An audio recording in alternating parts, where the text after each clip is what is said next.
What is up, people? Today I'm gonna show y'all the only 3 chest exercises you need to build a fuller chest. Dumbbell only edition, meaning all you need is a bench like this back here and some dumbbells. So I'm gonna get right into the content. I don't know if you guys knew, but early on in my fitness journey, chest was my most lagging body part. It was severely underdeveloped. It seemed like everything was growing except my chest. So I'm gonna give you some key pointers that I picked up over the past 9 years that really made that difference and allowed my chest to be what it is today, which is a slightly less small chest. So outside exercise selection, focus on these 3 things. First off, make sure you're taking your sets close enough to failure, so within 3 reps of failing. Secondly, you want a progressive overload over time, meaning you want to make the exercises and the sets harder over time, either by adding weight, adding reps, slowing the tempo down, increasing your active range of motion, whatever it may be. And thirdly, building off on the second point, you want to try to get as good of a stretch on your chest as possible. Now, this doesn't mean jeopardizing your shoulder health for it, but you want to make sure you're actively trying to get a good stretch on the chest, meaning likely you're going to want an arch when you're benching, as well as not stopping the range of motion before you get a good stretch on your chest. So you don't want to stop before 90 degrees. And then because we're trying to grow a well-rounded chest, we want to be aware of the 3 different heads of the chest. That is the upper clavicular head, the mid or sternal head, as well as the lower or costal head of the chest. Now you might be wondering, what about your inner chest? Well, there's actually really no way to be separately biasing the inner chest. Instead, the rationale is if you grow your entire chest, you're gonna be developing that inner chest region. Now, keep in mind that there are some genetic limitations, like my chest insertions aren't the best either, but a bigger overall chest is gonna fill in that inner gap that a lot of people want filled. Now, is there one area of the chest that you should be focusing on over another? Not necessarily. A big blanket statement is generally a lot of people's upper chest tends to be less developed than the other regions, especially considering what exercises tend to be more popular. Usually they're flat bench press, push-ups, more mid and lower chest focused exercises. And then on the flip side, there is some evidence that you don't necessarily need to target the lower chest, as it's quite stimulated in a lot of mid-chest focused exercises like flat bench press, flat cable fly, those types of exercises in this plane. With that in mind, let's get on to the first exercise.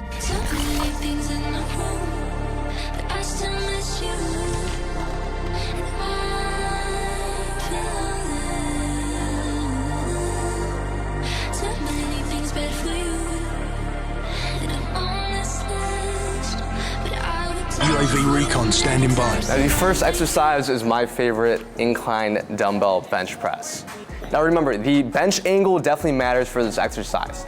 A general recommendation is between 15 and 45 degrees. However, if you tend to arch on a bench press, which most people probably should if you're trying to get a good stretch on their chest and stabilize their shoulder joint, I'd stick to 30 to 45 degrees if you're trying to bias the upper chest. Another thing to focus on is, if possible, you want to make sure the seat is pivoted upwards, just so you're not sliding off the bench, because if this is down here and you're pressing, this can happen, which you don't want. For some benches, this is automatic, so you don't even have to worry about it. But for this one, you have to manually set it up, so just do a little quick check.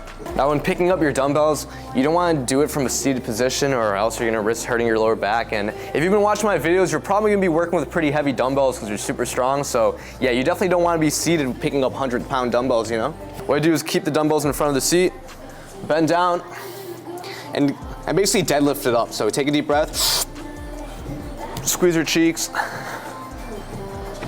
and then place the dumbbells on my knees. From here, you want to scoot the dumbbells onto the tip of your knees so you're able to launch them. I'm gonna take a deep breath, elevate my scapula, retract, and then bring down the press.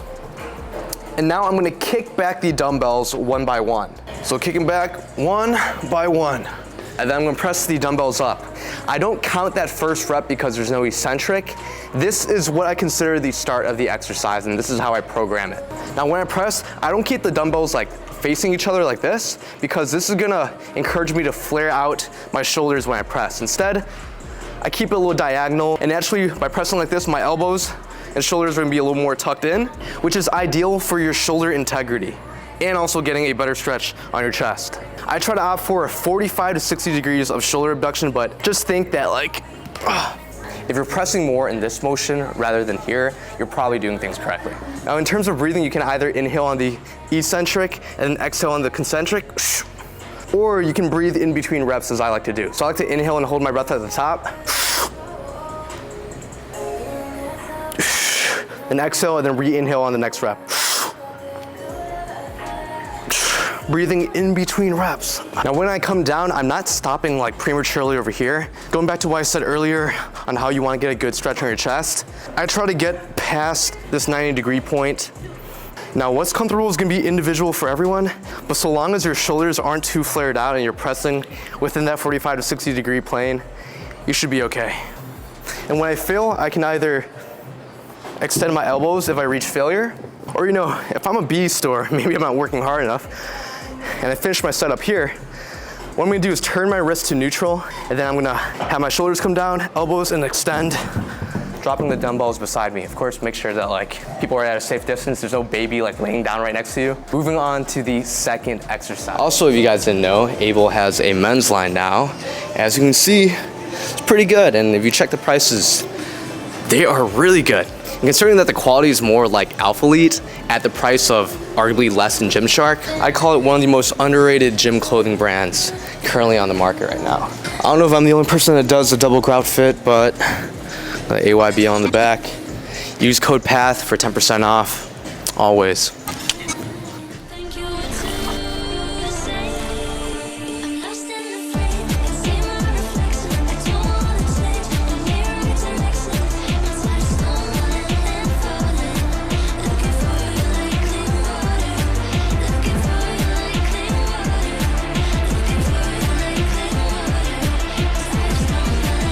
Hit upper chest, moving on to the mid chest now. The most obvious choice is going to be a flat bench press, but is it actually flat? You see, because I and many others bench with an arch, a flat bench press almost becomes kind of a decline press.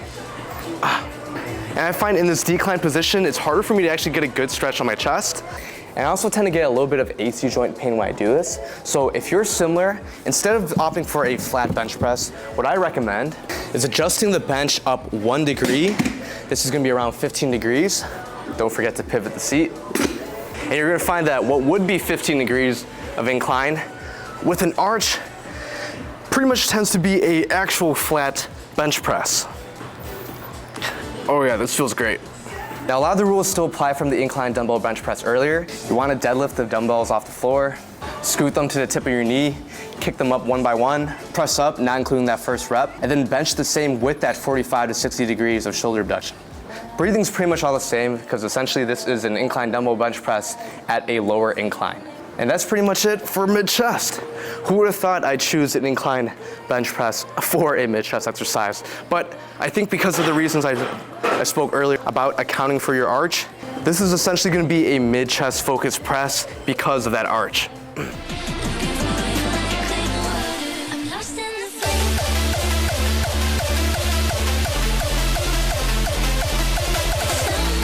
I mentioned earlier that biasing the lower chest might not actually be necessary, but because we opted for that 15-degree incline on that last exercise instead of a flat bench press, I do think it would be advantageous to incorporate a lower chest focused exercise into this. Now, the obvious choice would be a decline bench press, but I just find that exercise wildly unstable. Some benches don't even decline in the first place, so it might be pretty much impossible for you to do that exercise. But luckily, another function of the lower chest, besides just this arm adduction at this angle, would be shoulder extension in this high degree of shoulder flexion. So basically, when you have a lot of humeral elevation, meaning your arms are up high here, the lower chest will actually contribute in shoulder extension, which is kind of like this lat pullover motion, but all the way up here rather than down here. And you might be wondering, wait, I thought the lat pullover is a lat exercise. Why is the dumbbell pullover all of a sudden a chest exercise? Well, to explain this in the most simple way possible, your lats tend to lose leverage to do shoulder extension around 120 degrees. So around